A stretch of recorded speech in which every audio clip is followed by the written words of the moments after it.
Bonjour à tous. Alors aujourd'hui, l'esprit d'aujourd'hui, c'est moi je fais mon pain de mie et quand on arrive en fin de pain de mie, il est un peu plus sec et puis souvent aussi il en reste toujours un peu. Alors une bonne idée là qu'on a, on a une recette sympa pour utiliser à la fin des pains de mie, c'est de faire un gâteau avec les pains de mie briochés et des pommes avec façon tatin. Un gâteau pain, pomme, façon tatin.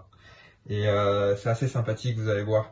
Ça mixe un peu la tarte tatin avec un pain perdu. Bon, le premier truc à faire, comme on va partir sur une tatin, c'est de faire un petit caramel liquide. Alors ça, il n'y a vraiment rien de plus simple. Je prends une casserole, je mets un peu de sucre dedans. Voilà. Il doit y avoir à tout casser, je sais pas, 30 grammes de sucre. Allez, j'en mets un peu plus. Voilà, on met de l'eau. Voilà, hop. C'est comme un sirop. Voilà, je vous montre. Ça ressemble à un sirop. Et puis on va... Voilà. On va mettre à ébullition. Puis on va avoir un... ça va commencer à faire des bulles. Et au moment où ça fait des bulles, et ben on a un caramel en fait. Donc ça demande littéralement aucun talent. Et on va tapisser le moule. Il faut un moule à cake pour faire le gâteau. Donc c'est un moule ça doit faire dans les 30 cm. Voilà. Alors c'est un gâteau aux pommes. Moi, je prends 3 pommes. Voilà, 3 pommes. Il faut les éplucher et les couper en tranches fines. Donc pour les éplucher, moi je vais utiliser la machine à éplucher. Je suis un fainéant.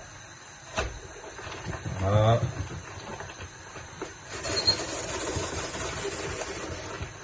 Donc là, moi, je vais les couper en deux et je vais enlever les feuilles. De toute façon, caramel.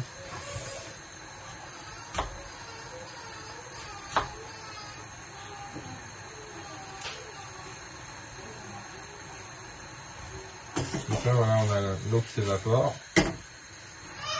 Alors, on a les pommes qui sont là. Parfait. Maintenant, on va les couper en fines tranches. Couper les pommes en fines tranches.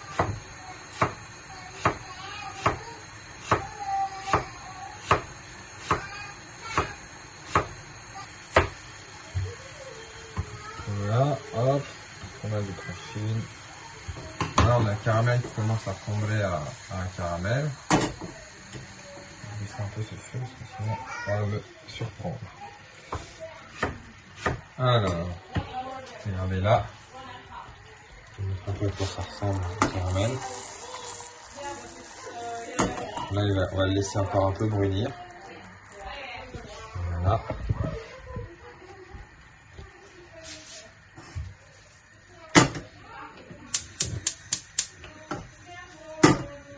Donc l'idée, ça va être mettre le caramel dans le moule et mettre les pommes dans le caramel.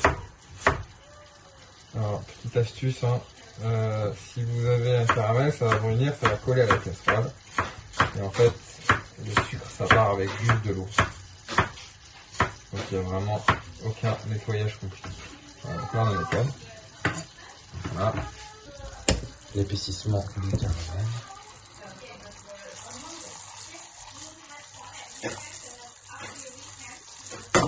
Voilà, donc les pommes sont coupées, donc on va les réserver. Donc là, on aura besoin de 4 tranches de pain, à peu près. Comme ça.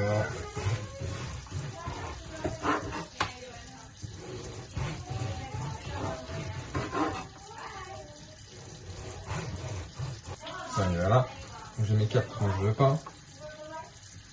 Comme ça. Et le moule, on voit bien qu'il y a peu de choses près. Ils vont rentrer. On va pouvoir en mettre 2 plus un petit peu. Donc en fait, ça veut dire qu'il m'en faut une de plus.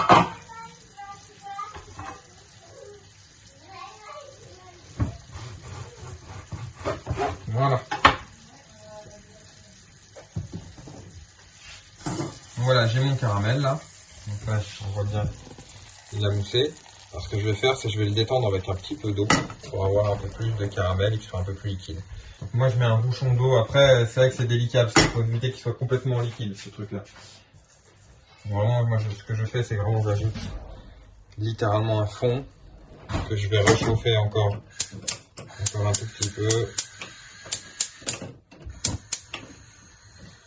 Voilà, directement pour remonter ça bien chaud. Et là c'est bon, je suis bien. Là j'ai bien un caramel roux. Donc là maintenant, hop, il y a le moule qui est là. Hop, j'essaie de prendre un peu de hauteur. Voilà. Puis on va en mettre dedans.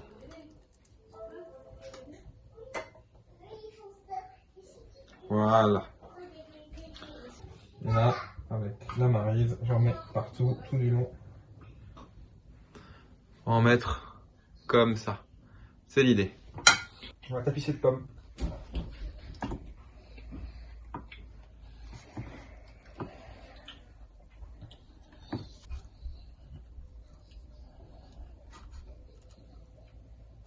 Donc là, ça nous fait notre base qui ressemble bien à une tatin.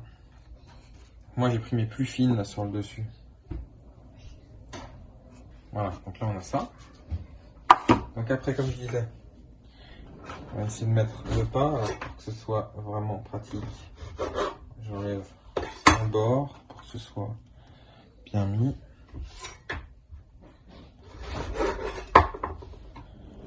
Hop.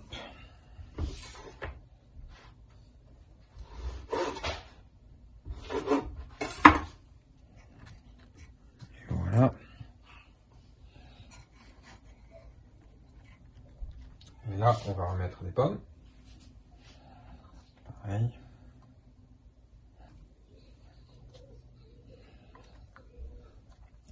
Et là, en plus, il a un aspect assez magique, ce gâteau. C'est qu'en fait, pour le lancer, faire autre chose et partir. Puis manger quand on revient, quoi. En fait, il cuit pas au four, il cuit à la vapeur. Parce qu'on lance le cuit vapeur et puis après, on va vaquer à d'autres occupations. Ah bah là, en fait, on arrive sur le haut, donc en fait, on n'a même pas besoin de les reprendre. Voilà. Donc là, j'ai ça. Et là, maintenant, là, ce qu'on va faire, on va prendre le robot et on va mettre 3 minutes à 60 degrés le lait, 250 ml. Voilà. Le sucre, il y a 130 grammes. Voilà.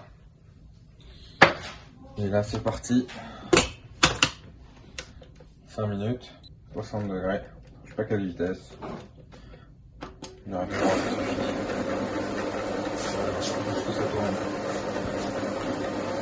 Après, on va ajouter les 3 œufs.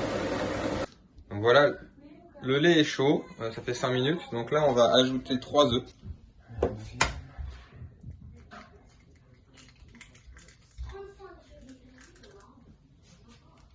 Là, on va plus faire chauffer, on va juste mélanger à fond. Alors, si on n'a pas de robot, c'est pas très grave pour ça. Alors, si on n'a pas de robot,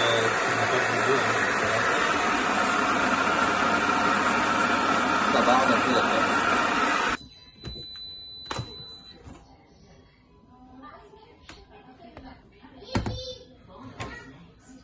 Donc là, hop, on prend ça, on va aller mettre le mélange sur le pain.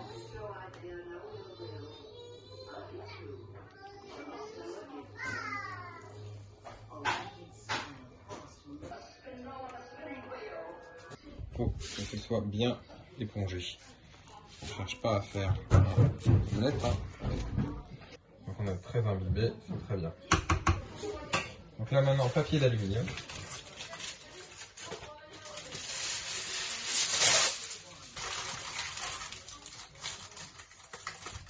Donc voilà, c'est comme ça, papier d'aluminium. Et là, on va remettre au cuve-vapeur. Hop, dans le panier. Alors, là, c'est, on va cuire ça pendant 1h15 à 110 degrés. Si vous avez un grand panier vapeur, hein, c'est pas besoin de vous prendre la tête comme moi.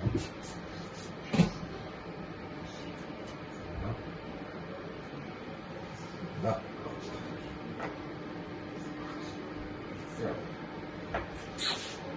Il est assez hermétique. Et là-bas, on est parti pour à 110 degrés. Je mets ça. Hop, hop, hop.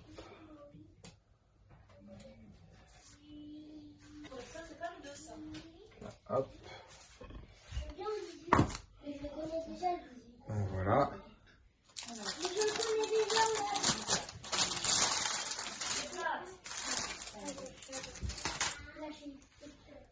Et voilà. Et là maintenant, ce qu'on va faire, c'est qu'on va le démouler.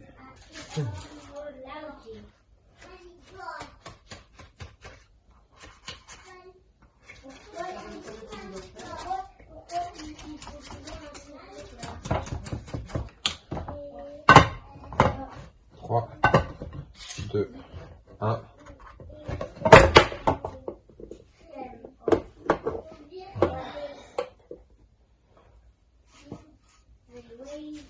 Et voilà. Un superbe gâteau façon tatin. Je vous souhaite de passer une excellente journée. On a vu comment on pouvait récupérer du pain de mie. Et puis je vous souhaite d'essayer et puis de profiter. Allez, je vous souhaite un très bon appétit. À plus.